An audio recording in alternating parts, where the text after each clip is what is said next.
وإذا بدلنا آية مكان آية والله أعلم بما ينزل قالوا إنما أنت مفتر بل أكثرهم لا يعلمون قل نزله روح القدس من ربك بالحق ليثبت الذين آمنوا وهدى وبشرى للمسلمين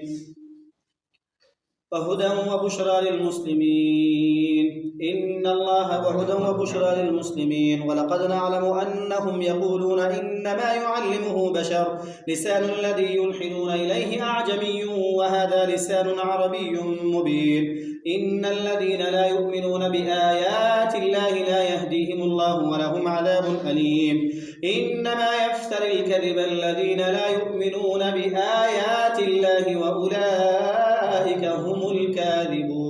من كفر بالله من بعد إيمانه إلا من أكره وقلبه مطمئن بالإيمان ولكن من شرح بالكفر صدرا فعليهم غضب من الله ولهم عذاب عظيم ذلك بأنه مستحب الحياة الدنيا على الآخرة وأن الله لا يهدي القوم الكافرين أولئك الذين طبع الله على قلوبهم وسمعهم وأبصارهم وأولئك هم الغافلون لا جرم أنهم في الآخرة هم الخاسرون ثم إن ربك للذين هاجروا من بعد ما فتنوا ثم جاهدوا وصبروا إن ربك من بعدها لغفور رحيم